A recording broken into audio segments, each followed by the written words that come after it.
Muy buenas noches, hermanos. Hoy día es sábado, diciembre 28 del 2019. Prácticamente ya estamos a vísperas de entrar a un nuevo año, 2020. No sabemos lo que va a pasar, pero sin necesidad de ser profeta o visionario, sabemos que hay cambios políticos que van a afectar a todo el mundo. Eso es evidente. Y son cambios de punto de vista político, que nacen de ideologías. Generalmente el neomarxismo está creciendo no solamente en Europa, pero también en Latinoamérica. Los cambios que vimos en Argentina, Bolivia, ¿no? Chile especialmente, con todo el caos que la izquierda ha generado, con un gobierno que no existe prácticamente, con una idiosincrasia política general, cultural, que es mediocre en el aspecto de lo que tiene que ver con lo que es un gobierno en sí, una sociedad, y en México lo mismo.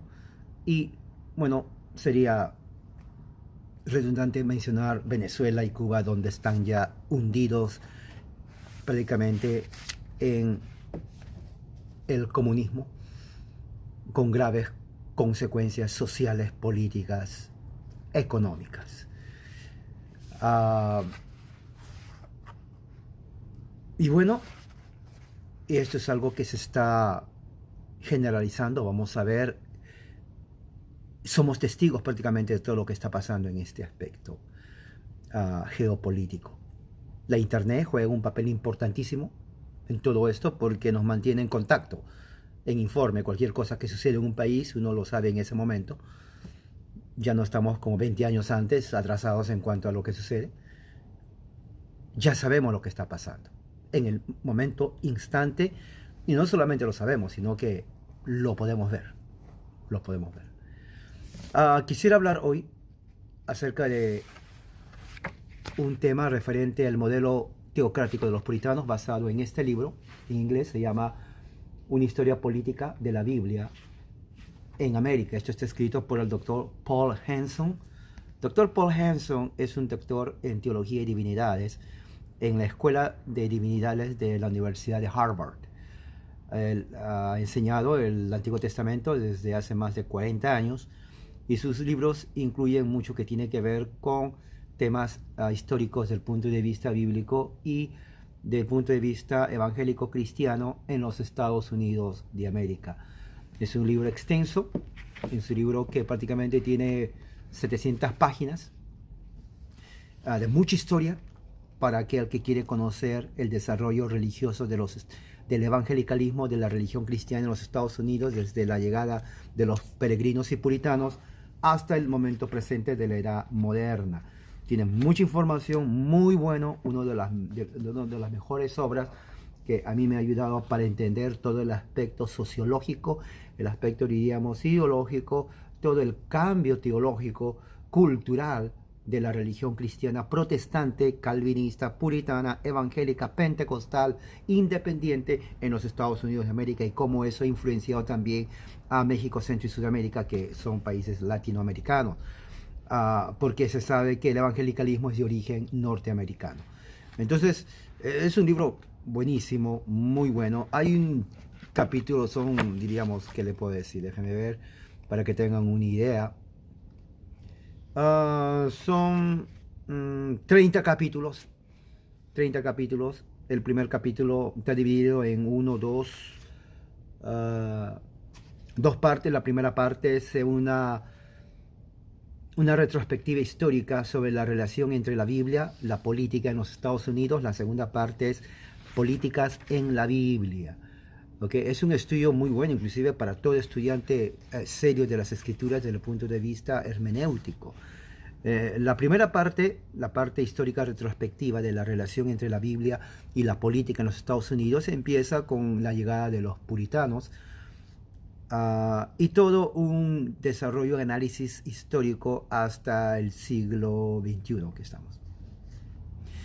El primer capítulo tiene que ver con el modelo teocrático de los puritanos. Quisiera leerlo, no es tan extenso porque es una cadena de de narrativas históricas, ¿no? Que nos ayude a entender cómo se interpretó, ¿no? Cómo se interpretó la historia del punto de vista puritano en los Estados Unidos. Eso es importante porque los Estados Unidos, a diferencia de otras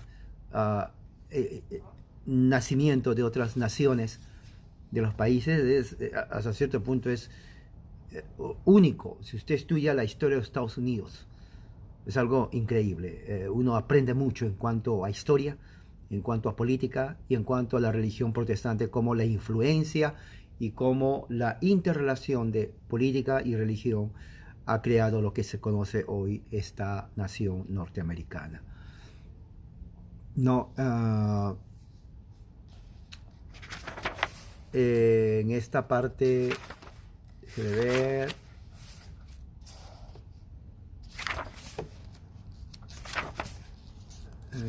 Prólogo y parte 1, historia retrospectiva, relación entre la Biblia y la política en los Estados Unidos. Hay una introducción.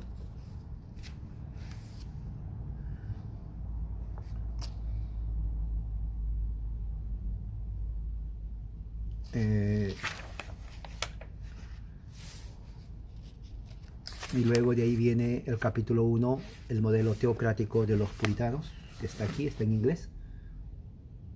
Quisiera leerlo para que tengan una idea cómo se interpreta. Yo me gusta la historia y particularmente la historia de los Estados Unidos que tiene que ver con su herencia protestante, calvinista, puritana, inglesa, que vino a las colonias.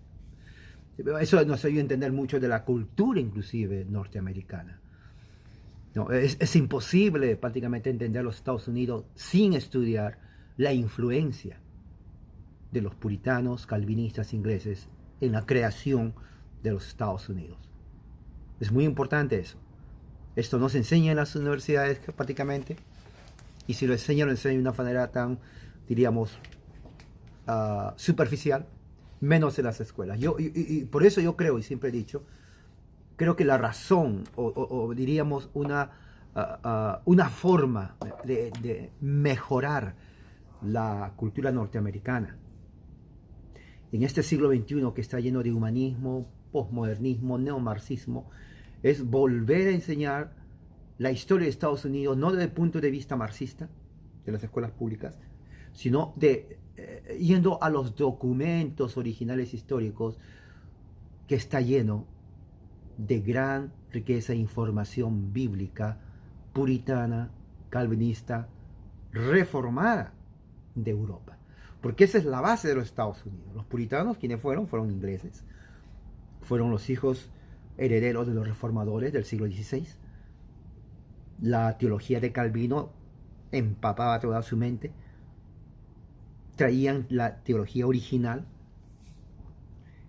y, como tales herederos de la Reforma, creían que justamente el Evangelio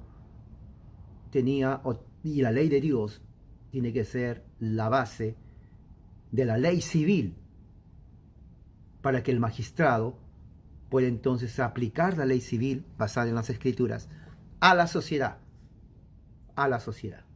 Y eso es prácticamente lo que hicieron los puritanos.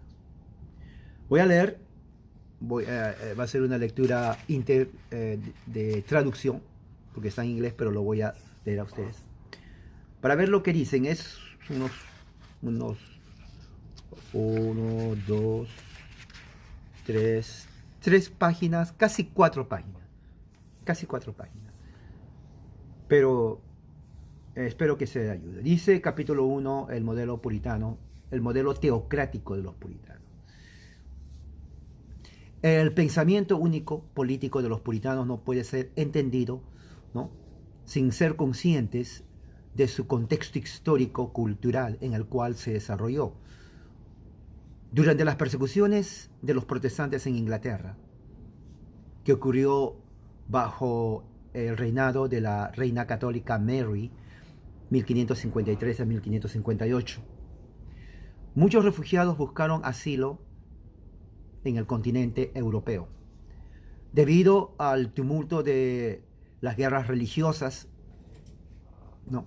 Y de todos los problemas de los estados germánicos en el cual la iglesia luterana había echado raíces, muchos de estos refugiados fueron atraídos, ¿no?, a lugares más pacíficos, como por ejemplo Ámsterdam, a Ginebra y a las ciudades que eran vecinos de Ginebra el tiempo de Calvino. Este cambio de historia, ¿no?, en la historia geopolítica, tuvo un efecto duradero en la naturaleza de la teoría política cristiana, que muchos de los puritanos que tenían una mente reformada trajeron con ellos cuando hubo la restauración protestante bajo la reina Elizabeth en 1558-1603. Cuando entró la reina Elizabeth, lo que está diciendo, los protestantes ingleses que salieron bajo el reinado de Mary volvieron con las ideas calvinistas. Porque la reina Elizabeth era de tendencia protestante y les permitió regresar. Una vez que volvieron a Inglaterra, los puritanos mismos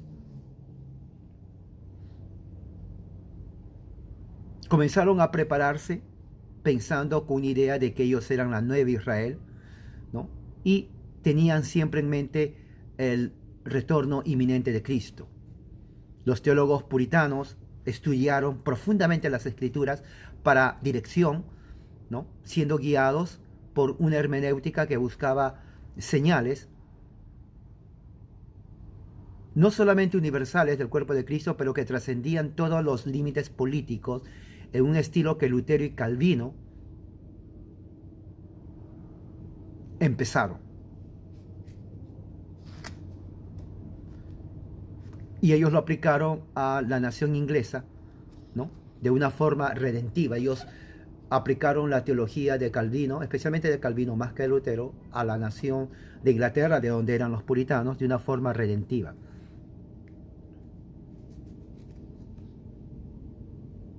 Ahora, había muchos obstáculos desde el punto de vista religioso, porque ellos consideraban, ¿no?, la iglesia de Inglaterra totalmente, como ellos llamaban el término, papista, y eso fue un gran desafío para los puritanos en Inglaterra, especialmente bajo el reinado del rey James o Santiago, 1603 a 1625, y del reinado de Charles I, 1625 a 1649.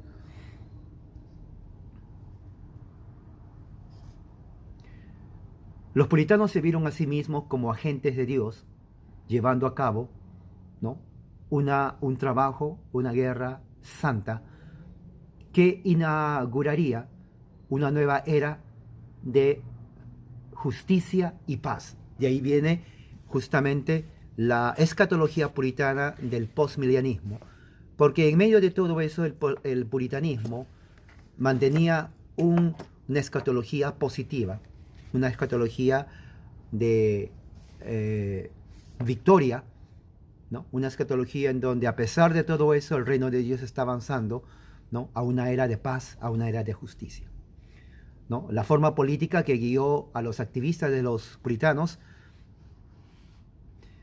mezclaron, ¿no?, las ideas teocráticas de Ginebra con un fervor apocalíptico, ¿no?,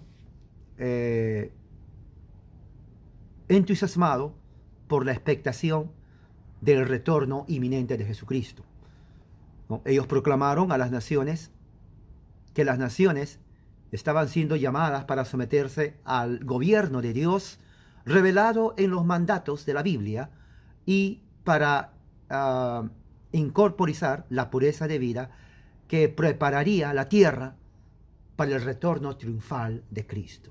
O sea, era una teología de victoria en cada aspecto. Aun cuando eran, diríamos, siendo perseguidos. Aquí tengo un libro que lo compré hace unos años. Se llama Conozca a los puritanos. ¿no? Es un libro escrito por Joel Beakey y Randall Peterson. Tiene más de 800 páginas. Básicamente es la biografía de todos los puritanos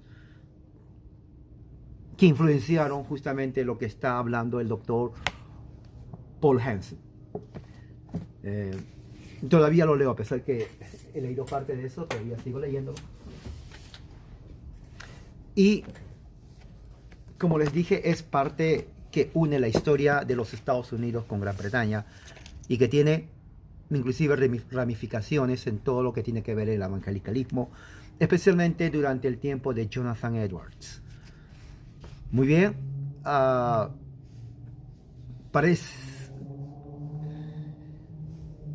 como pareciera inevitable a través de toda la historia humana, en el caso de motivaciones apocalípticas y movimientos políticos,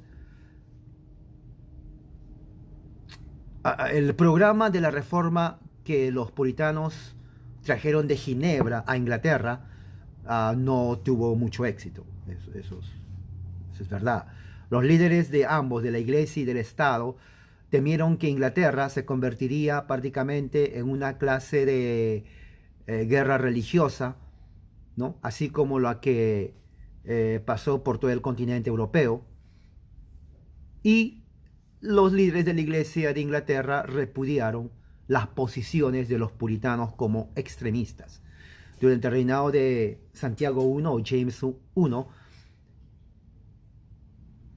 y durante el primer reinado de Carlos I o Charles I o I, todas las condiciones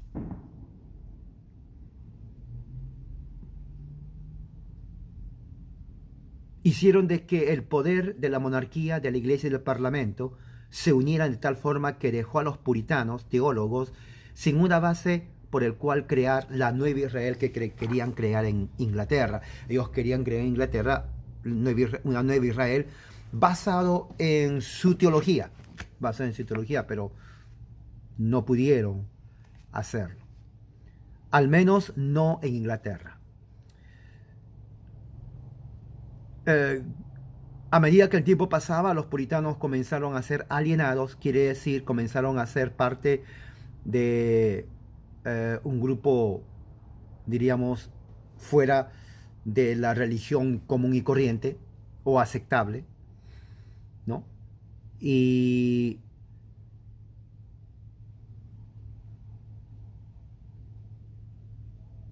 eso llevó a ellos a la fuerza a que estén fuera de una participación política y que sean vistos en cierta forma como un grupo sectario. Y así fueron vistos, ¿no?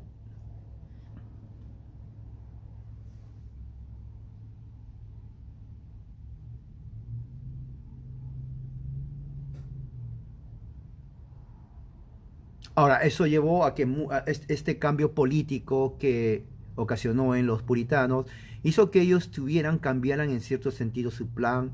Y había el gran puritano Thomas Hooker en 1633 decía: estamos tan seguros que Dios es Dios y Dios va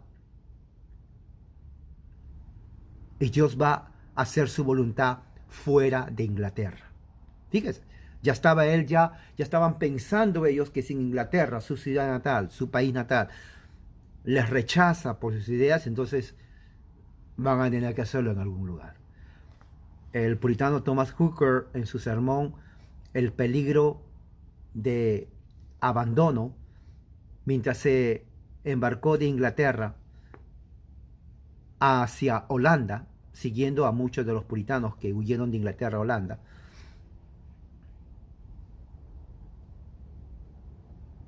ya iban muchos de ellos con la idea de que vamos a tratar de introducir el puritanismo en otro lugar, porque fueron rechazados en Inglaterra,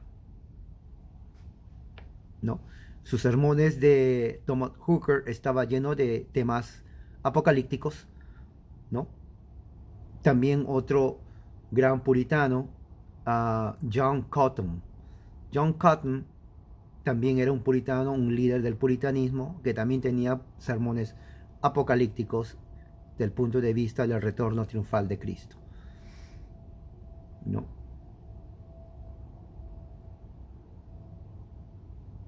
Pero John Cotton, a diferencia de Thomas Hooker, no solamente estaba saliendo diciendo que, bueno, estamos abandonando Inglaterra porque Inglaterra rechaza, sino que ya tenía en mente el establecimiento del nuevo Israel, pero en otro continente, el nuevo continente de lo que más tarde sería los Estados Unidos de América, ¿no? John Winthrop, que también era un líder puritano, lo expresó ese sentimiento, ¿no?, cuando estaba llegando a los Estados Unidos, nuevo continente, ¿no? Él dijo, tenemos que levantar una fortaleza en contra del reino del anticristo.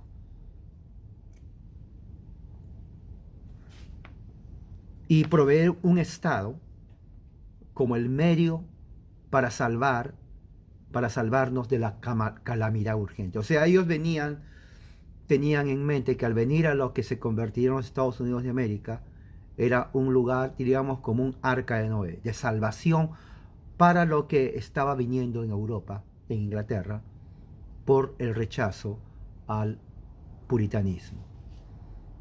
Ellos veían que el anticristo ya estaba prácticamente azotando las iglesias de Europa en el siglo XVII. John Winthrop, puritano que vino aquí a Massachusetts, él tenía la idea que toda esta inmigración puritana era el trabajo de Dios para bien, para su iglesia, el cual él reveló a los profetas.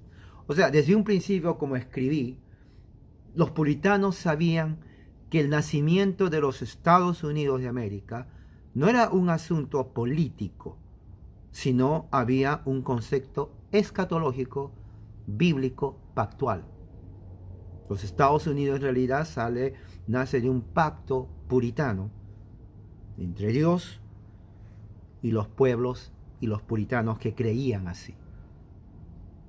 Su mente estaba imbuida con todas las profecías del Antiguo Testamento.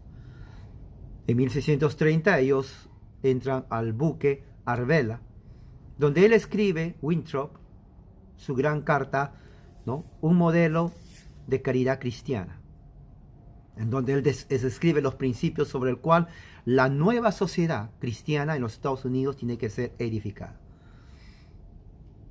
Prácticamente su trabajo es consistente con una traducción de las enseñanzas de la Biblia en un modelo político, ¿no? Una ciudad sobre la colina tiene que ser una sociedad del pacto, ¿no?, viviendo en fidelidad a la ley de Dios revelada en las Escrituras y oponiéndose a cada vicio, a cada maldad que pudiera seducir los corazones de los hombres y guiarlos a que tengan castigos, así como hubo en el tiempo de Israel, ¿no? El modelo político que él describió es un modelo teocrático en naturaleza. Y ya saben que teocracia significa la ley de Dios, ¿no? Y de allí hay poca forma de dudar que la influencia de Calvino en Ginebra fue un gran modelo de inspiración. Aquí tengo, ¿dónde está?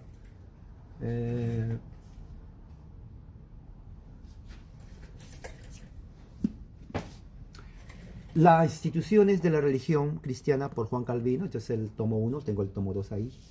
Esto sirvió, ¿no?, los escritos de Juan Calvino, sirvió como inspiración religiosa y política a los puritanos que vinieron al nuevo continente. En base a eso, a la parte de los magistrados, ¿no?, magistratura, entonces ellos dijeron, tenemos que tener una sociedad civil basada en la ley de Dios. El fundador, por ejemplo, de la colonia Plymouth, William Bradford, adoptó las palabras de Moisés de Deuteronomio 26, lo adoptó eso para ellos mismos como los peregrinos, dice que no y no debemos que los hijos de los padres digan, nuestros padres fueron ingleses, los cuales vinieron a este gran océano y estuvieron listos a perecer en el bosque, sino más bien ellos oraron al Señor y el Señor escuchó sus voces y consideró sus adversidades.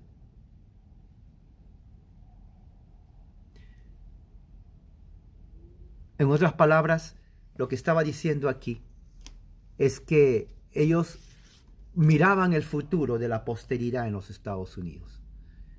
Y ellos decían, en otras palabras, que tenemos que ser ejemplos a las posteridades que van a venir.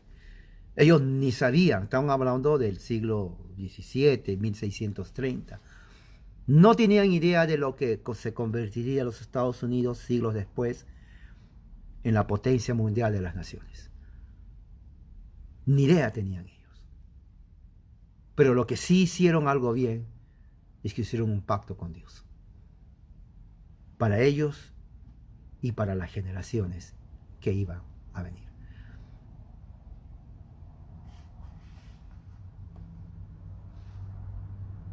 La fundación teórica de la relación entre iglesia y Estado en Nueva Inglaterra, que eran las colonias de los puritanos, se puede exponer mejor para una examinación cercana de la Plataforma de Cambridge, que fue compuesta en 1648 por los puritanos. Son 17 capítulos que buscan generalmente poner las bases de las responsabilidades y los límites tanto de la iglesia y del Estado. Las iglesias tienen el derecho único, ¿no?, para sí mismos y no necesitan el permiso del Estado para poder llevar a cabo sus trabajos. La iglesia y el Estado mutuamente se soportan como comunidades dentro de la sociedad larga. Y eso es exactamente lo que siempre se ha entendido. Los presbiterianos también creemos eso. Hay una división de iglesia y Estado, pero no es una división de que no reconocen a Dios ni el Estado, sino en trabajo, en roles. Pero al mismo tiempo se apoyan mutuamente y reconocen a Cristo como el Señor y el mediador. Esa es una sociedad puritana, una sociedad presbiteriana. Los ministros deben aconsejar obediencia a los magistrados, así como los magistrados deben ayudar y dar su apoyo a la iglesia. Eso es reforma pura, eso es puritanismo puro, presbiterianismo puro. No existe tal cosa como separación de iglesia en Estado en el aspecto secular de hoy en día, en donde, bueno, el Estado no tiene nada que ver con Dios ni con la iglesia. Eso no existe. La separación no era de que son entidades opuestas, sino en función. El Estado no te va a predicar, pero sí tiene el deber de apoyar a la iglesia de Cristo y reconocer a Cristo. La iglesia no está para gobernar, pero sí para llamar a la obediencia al Estado hacia Dios. ¿Se dan cuenta? Entonces, eso es, en pocas palabras, lo que el puritanismo, presbiterianismo y reforma enseña. Los magistrados, por ejemplo, no tienen autoridad para obligar a una membresía de la iglesia o participar o obligarles a que participen en la comunión. Esto es una separación, o sea, no quiere decir de que sean indiferentes, sino que su rol no es eso. Eso es el trabajo de la iglesia.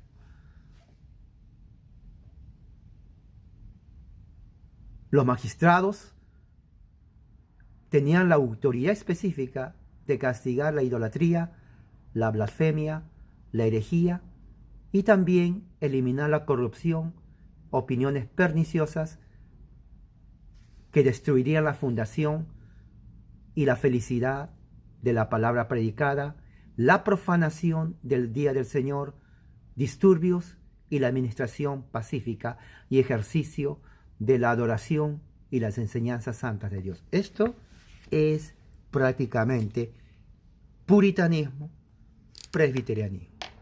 Y esto es lo que significa una nación, perdón, del pacto. Una nación teocrática, entonces, según los puritanos, no implica de que, como en del Antiguo Testamento, no. Es una sociedad civil, en donde los magistrados defienden a la iglesia, reconocen a Cristo como un único Señor, y como dice aquí, ¿no?, tienen la autorización. La iglesia no castiga. El Estado tiene la autorización de castigar la idolatría, de castigar la blasfemia. Fíjese lo que pasa hoy en día en Chile, en México. Se imagina que si allí hubiera magistrados. Por eso el concepto de democracia es antibíblico. Es más, el concepto de conservatismo o conservadores o libertarianismo no es bíblico. La idea de que, bueno, cada uno tiene la libertad de hacer lo que le da la gana. No, no hay libertad de hacer lo que le da la gana. No existe eso. Si se aplicara eso hoy en día en Latinoamérica, eso es que causa destrucción, quemar, digamos el caso de Chile, los últimos que ha pasado, esa gente hubiera estado ya castigada de muerte, ¿sí? O tal vez expulsados o otro castigo. No hay derechos humanos que le diga al Estado, estás abusando de los derechos humanos de él. Derechos humanos es una invención marxista, antibíblica. Antibíblica. Democracia considerado la obra del diablo, porque el pueblo no tiene la autoridad de decidir sus gobernantes, ni las leyes. Porque el pueblo es ignorante, en realidad. Y cuando digo ignorante no es que no sabe leer, sino que todo alejado de Dios es ignorancia. El que rechaza la ley de Dios, por más títulos que tenga en la universidad, es un ignorante. A eso se llama la Biblia, un ignorante. O sea, un ignorante no es un analfabeto, puede saber leer todo, pero rechazando la ley de Dios, que hay una sola autoridad, es ignorante y es necio. Entonces el puritanismo buscó eso. Hoy en día en los Estados Unidos ya no hay eso.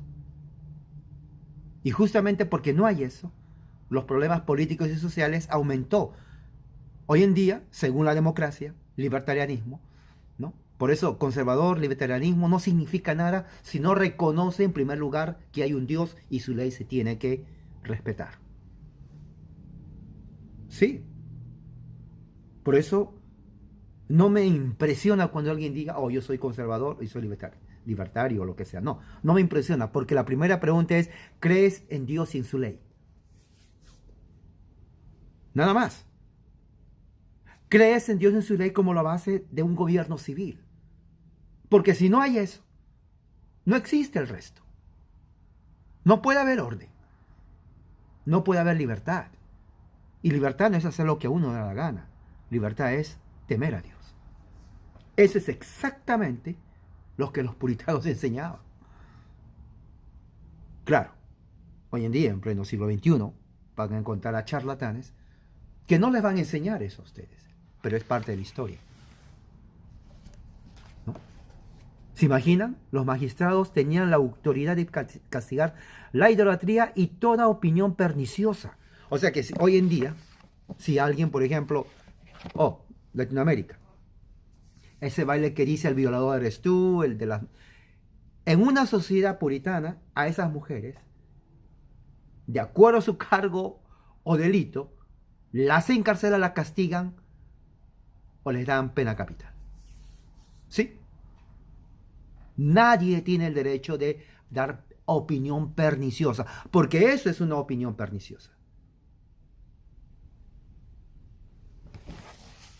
¿Qué más? Profesores marxistas, ateos, LGTB, ni para qué mencionar esas palabras en una sociedad puritana. Nada de LGTB, que agenda, que yo tengo el derecho de cambiar mi sexo hoy en la mañana, fluido en la mañana, fluido en la tarde. No, no, no, no, nada de eso. No existe eso.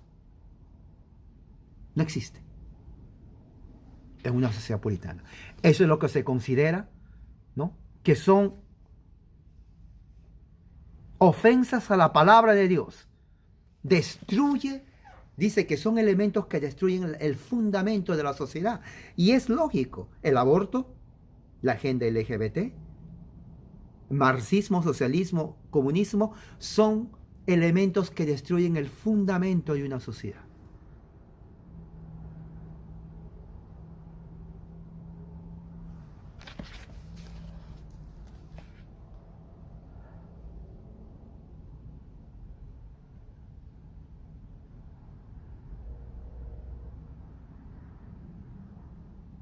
Y fíjese, el magistrado tenía el derecho de inclusive intervenir en iglesias que estaban sembrando sectarismo, que no querían tener comunión con otras iglesias.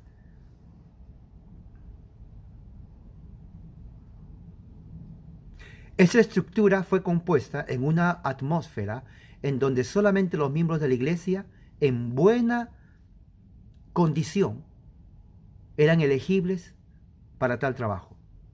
Y los ministros específicamente no podían ejercer oficio público, político. Ahora, aquí hay una cosa muy importante. El ministro es ministro, no político. El magistrado es magistrado, no ministro. ¿Ok? Pero eso no quiere decir de que eran enemigos entre sí.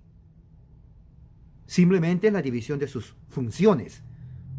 El ministro predicar la palabra, el magistrado aplicar la ley de Dios en la sociedad civil.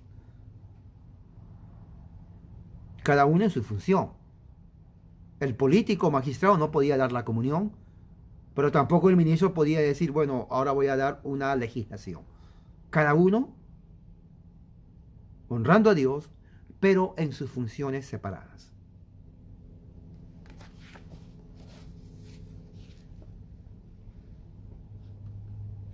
Entonces los puritanos vieron a la iglesia y al Estado como instituciones separadas, pero mutuamente se reforzaban, se ayudaban y se apoyaban mutuamente. No había una pared de separación, como los ateístas después quisieron interpretar la Constitución. No.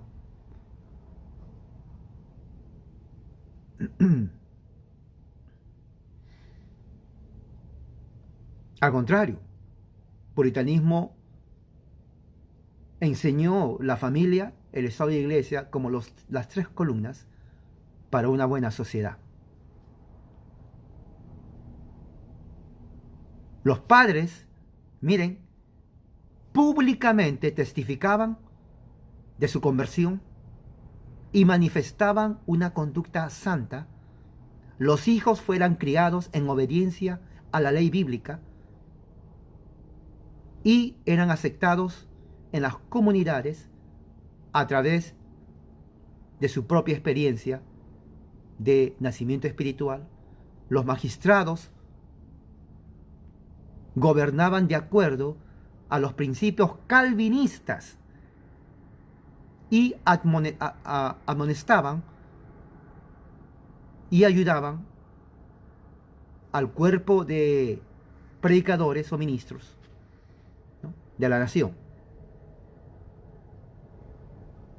Eso era la visión armoniosa de la primera y segunda generación de puritanos en la sociedad que ellos decían que fue la voluntad de Dios para que cada uno de sus ciudadanos se comprometieran a vivir. Eso es, y eso fue la sociedad puritana. Y creo firmemente que si esos principios se adoptaran hoy, créame, hubiera la verdadera revolución, sería eso. las escuelas públicas estuvieran vacías porque la mayoría de los profesores son blasfemos, burlones, socarrones, ateos, marxistas, arrogantes, soberbios. La mayoría de los estudiantes, lamentablemente, son malcriados desde que nacen hasta que mueren. Los padres no tienen ni idea cómo criar a un hijo. Estamos hablando no de 3 padres, estamos hablando de más de 50 o 70 o más de 300 millones de padres. Y eso es una cantidad grande, 300 millones. No saben. Y eso lo veo todos los días. Ayer, es más, cuando estaba en el hospital con unos clientes, iba a grabar una escena de una madre con sus hijos y ponerlo para que vean. No lo hice porque en ese momento llamó el doctor, vinimos y entramos. Pero era un caso clásico de cómo los hijos son los que gobiernan al padre y el padre es un bueno para nada. Sí, bueno para nada. Es cierto. Y yo me pongo a preguntar, yo no veo padre, yo no veo paternidad. Yo veo una persona adulta con un niño que no ha sido disciplinado y que hace lo que da la gana, y un adulto que no sirve para nada. Pero no veo madre, no veo padre, porque madre y padre no es el que trae al hijo al mundo, sino el que enseña desde que tiene un día de nacido. Lo va enseñando. Uno dice, día de nacido, sí, y no estoy bromeando, yo sé lo que hablo. Esa es educación. Instruye al niño en su camino, y cuando sea viejo, no se apartará de él. No entiende, tiene 2 años. Cuando ya tenga unos 20 años, recién le voy a enseñar, porque a esa edad sí entiende. No, cuando tenga 20 años va a estar en la cárcel. Va a estar en la cárcel.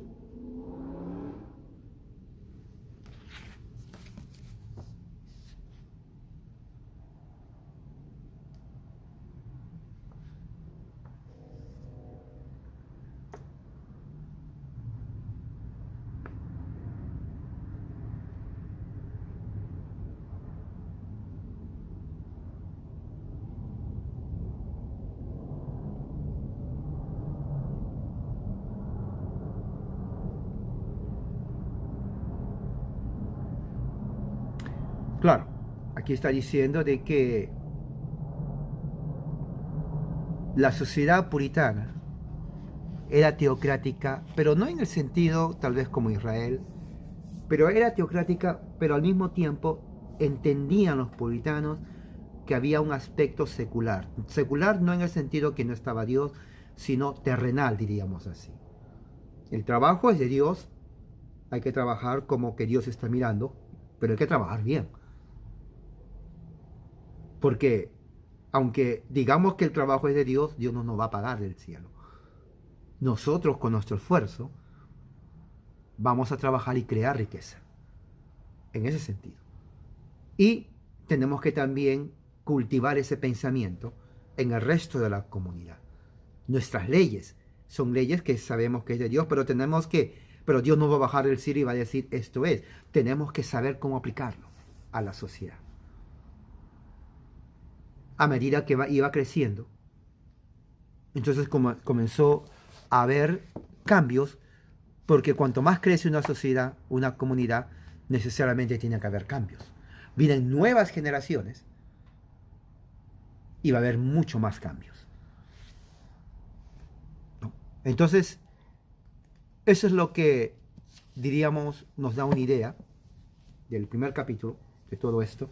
En cuanto a lo que fue al principio, es una forma, diríamos, muy breve, porque hay mucho que hablar de esto, de lo que fue el puritanismo en el nuevo continente, en Massachusetts, en Connecticut.